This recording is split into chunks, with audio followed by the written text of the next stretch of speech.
आजकल लोगों की शिकायत रहती है, बोले महाराज जी घर में बेटा है किंतु बात नहीं मानता, बेटा है किंतु लायक नहीं।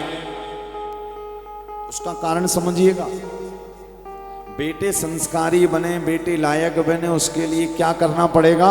उसके लिए हमें अपना गृहस्थ बढ़िया करना पड़ेगा।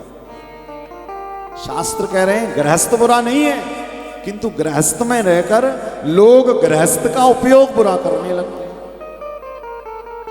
शास्त्र कभी ये नहीं कह रहा कि भैया सब कुछ छोड़कर वृंदावन चले जाओ और भजन में लग जाओ। शास्त्र तो ये कह रहे हैं कि घर में रहते हुए जो भजन में लगा है वो सबसे बड़ी भक्ति है। घर पे रहते हुए जो ठाकुर जी की कथा में लगा है, जो उनके नाम में लगा है, वो सबसे बड़ी भक्ति है। भक्ति के आचार्य जितने भी हुए आप वृंदावन में देखिए, चाहे वो हरिदास हो, नागरीदास हो, मीराबाई हो, सूरदास हो, तुकाराम हो, तुलसीदास जी हो, ये सब गृहस्थ संत थे और इन सबको ही भगवान ने दर्शन दिए। तो भागवत के तृतीय स्कंध में चर्चा आती है कि भैया आपको गृहस्थ इतना बढ़िया बनाना है। यदि गृहस्थ बढ़िया रहेगा तो याद रखिएगा, जिनका गृहस्थ बढ़िया है उनके घर में संतानें अपने आप संस्कारी होती है। उनको फिर कहीं लेकर नहीं जाना पड़ता गुरुजी पंडित जी के पास कि इसको कुछ कर दो ये ठीक। वो अपने आप ही उसका जो मूल स्वभाव रहता है वो संस्कारों से युक्त रहता है। और जिनका गृहस्थ बढ़िया नहीं रहता ना, उनको ये शिकायत रहती है, बेटा बात नहीं मानता, बेटा ये करता है, बेटा व्यसन करता है, बेटा नशा जो भी करता है। इसका मतलब क्या है? इसका मतलब दोष आपके बेटे का नहीं है। आप प्रयास करिएगा कि आपके गृहस्थ में तो नहीं कोई समस्या है। और गृहस्थ का मतलब क्या है? वो कर्म करके आप अपने बेटों को दिखाइए जो आप उनसे अपेक्षा करते हैं।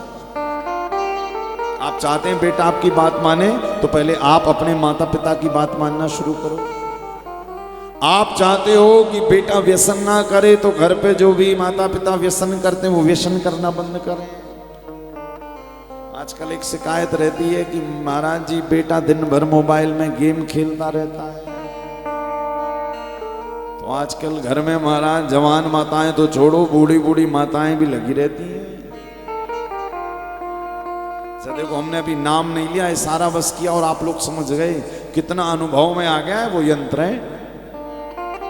देखो सबके दांत निकल रहे हैं, क्या प्रसन्न हो रही महाराज। हमने अभी तक नाम नहीं लिया उस चीज का, क्या तो सब लगे रहते हैं।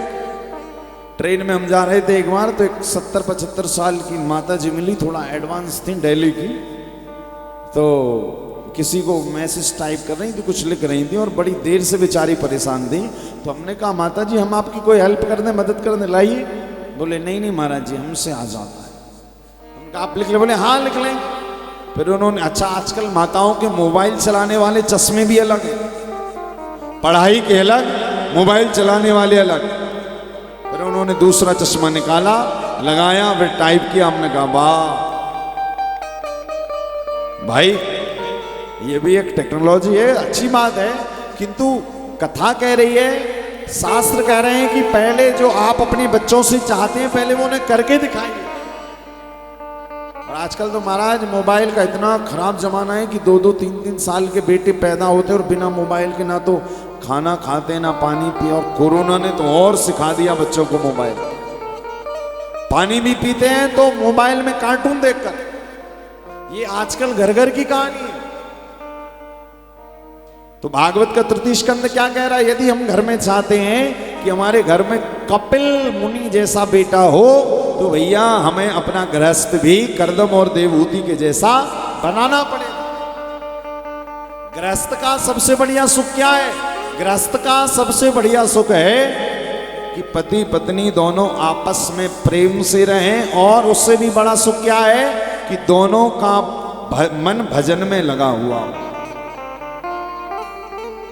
लेकिन कभी कभी कहीं कहीं समस्या रहती है। पता चला माता जी खूब पूजा कर रही हैं और श्रीमान जी का मन ही नहीं लग रहा है। भागवत में वर्णन है, आकोति देवहूति प्रसूति रीति विश्रुतः आकोति देवहूति प्रसूतिरिति विश्रुतः। गृहस्थ कौन सा बढ़िया है, जहां पर प्रातः काल उठकर पति पत्नी स्नान ध्यान करने के बाद में ठाकुर जी के मंदिर में जाकर बैठ जाएं। और जरूरी नहीं कि माताएं पति के साथ में पूजन करें, माताओं का सबसे पहला काम है कि जब श्रीमान जी पूजन कक्ष में जाएं तो पूजन की पूरी तैयारी लगाकर उन्हें दें।